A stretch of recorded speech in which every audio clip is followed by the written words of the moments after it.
జిల్లా బద్వేల్లో టీడీపీ మహానాడు కార్యక్రమం ఘనంగా నిర్వహించారు. కరువు వెనుకబడిన ప్రాంతమైన బద్వేలు నియోజకవర్గాన్ని అభివృద్ధి పదంలో నడపడానికి టీడీపీ పనిచేస్తుందని టీడీపీ నేత రితేష్ రెడ్డి అన్నారు.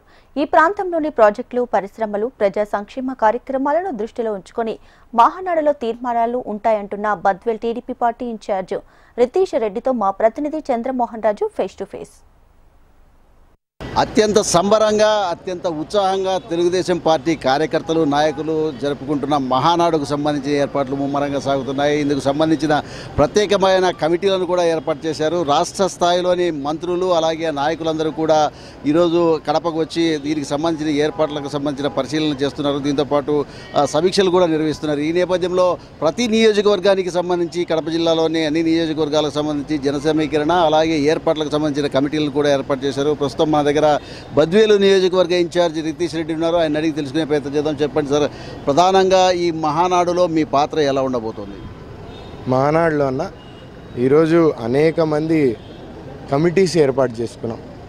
కమిటీస్లో ఆహ్వాన కమిటీ, వసతుల కమిటీ, స్టేజ్ దగ్గర ఉన్న కమిటీసు మరియు జన సమీకరణ కమిటీసు, ఇట్లా వీటి మీద ఇప్పుడే సమీక్షలు జరిగినాయి. ప్రధానంగా నేను వసతుల కమిటీలో ఉన్నా. వసతుల కమిటీలో ఎక్కడెక్కడ అన్ని నియోజకవర్గాల్లో ఎవరెవరు కార్యకర్తలు కానీ వచ్చే పబ్లిక్ కానీ ఎట్లా అకామిడేట్ చేయాలా, స్టేట్ నుంచి వచ్చే మీడియా ప్రతినిధులు కానీ వాళ్ళని కానీ అందరినీ ఎక్కడ అకామిడేట్ చేయాలా, దీనికోసం మానాడికి ఇచ్చేసే వాళ్ళందరికీ అనేది ప్రధానమైన చర్చ.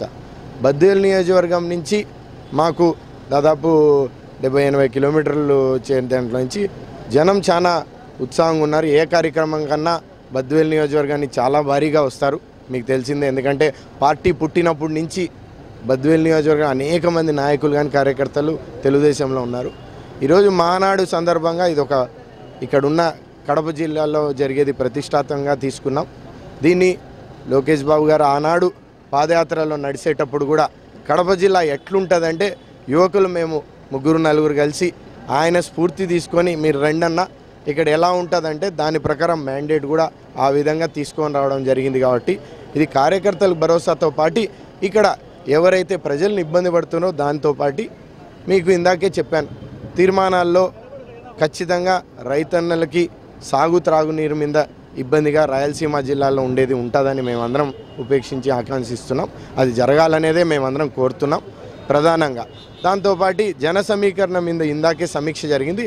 ఏ విధంగా జనాలు ఇబ్బంది పడకుండా ఇక్కడికి రావడం, వాళ్ళకు కావాల్సిన ఏర్పాట్లు, వసతులు కానీ లేకపోతే ట్రాన్స్పోర్ట్ కానీ లేకపోతే మనం భోజనాలు కానీ ఏర్పాటు ఎటువంటి ఇబ్బంది జరగకుండా చివరిగా వాళ్ళని మళ్ళీ ఇంట్లో దిప్పేవారుగా ఏ విధంగా మొబిలైజ్ చేసుకుంటారు అనేది ప్రధానంగా జరిగిందన్న. ప్రధానంగా గత 42 సంవత్సరాలుగా మీ కుటుంబం పార్టీ కోసం పనిచేస్తుంది. అలాగే పార్టీయే ప్రాణము, ప్రజలు అలాగే ఈ ప్రాంతంలోని రైతులు వారి శ్రేయస్సు కోసమే పనిచేస్తున్నారు. ఈ నేపథ్యంలో ఈ వేదిక నుంచి మీరు ఏం ఆశిస్తున్నారు ఈ ప్రాంతం యొక్క ప్రజల అభివృద్ధి కోసం అలాగే పారిశ్రామిక అభివృద్ధి కోసం? అన్న మీరు చాలా క్లియర్గా చూస్తే పార్టీ పుట్టినాయించి పార్టీ పుట్టడం కంటే పార్టీ మేము పార్టీలాగా అయిపోయింది. ఆ విధంగా పెద్దాయన వీరారెడ్డి గారు ఆ రోజు బ్రహ్మం సాగర్ ఇస్తారంటే పార్టీలో ఎన్టీ రామారావుకి చెప్పడం జరిగినప్పుడు వచ్చినారు. ఆ రైతన్నల కష్టాల కోసమే మేమందరం ఈరోజు వరకు మాతో పాటు నడిచిన కుటుంబంతో పాటు నడిచిన చాలామంది నాయకులు, చాలా వరకు తెలుగుదేశం కార్యకర్తలు బద్వేల్లో మా కుటుంబ సభ్యులని అనుకోవాల్సి ఉంది. వీళ్ళందరూ పెద్దాయన కళగా ఉన్న బ్రహ్మం సాగర్ ప్రతి ప్రాంతంలో ఉన్న ఆయకట్టు పెరుగుతూ రైతన్నలకి ఇవ్వాలనేదే మా ఓన్లీ కోరికన్నా. మేము అదొక్కటే అజెండా పెట్టాం. దాంతోపాటు ఇదివరకే మీడియా మిత్రులందరికీ లోకేష్ అన్న గారు కానీ చంద్రబాబు నాయుడు గారు బలమైన హామీ ఇచ్చారు. కాశీనాయన గుడి అనేది మాకు ఈ రెండే చాలా ప్రాధాన్యంగా ఉన్న ముఖ్యమైనవి. నాతో పాటు లోకేష్ అన్న స్ఫూర్తితో నేను పాదయాత్ర చేసినప్పుడు బద్వేలు వెనకబడిన ప్రాంతం కాబట్టి నిరుద్యోగులు ఎంతోమంది ఉన్నారు. ఆ నిరుద్యోగాలకి ఒక పారిశ్రామం రావాలని నేను కోరుకుంటున్నాను. ధన్యవాదాలు. బద్వేలు నియోజకవర్గంలోని ప్రజలు కార్యకర్తలు తమ కుటుంబ సభ్యులు అని చెప్పేసి రితేష్ రెడ్డి చెప్తున్నారు. అలాగే తెలుగుదేశం పార్టీ తమ కుటుంబం అనేది కూడా చెప్తున్నారు. గత 42 సంవత్సరాలుగా కూడా ఈ ప్రాంతంలోని రైతాంగము, ప్రజలు, యువకుల కోసం తాము కృషి చేస్తున్నామని, వారి సంక్షేమం కోసం పాటుపడుతున్నామన్న విషయాన్ని కూడా రితేష్ రెడ్డి చెప్తున్నారు. కెమెరామెన్ రవితో చంద్రమోహన్ రాజు, HM TV, కడప జిల్లా నుండి.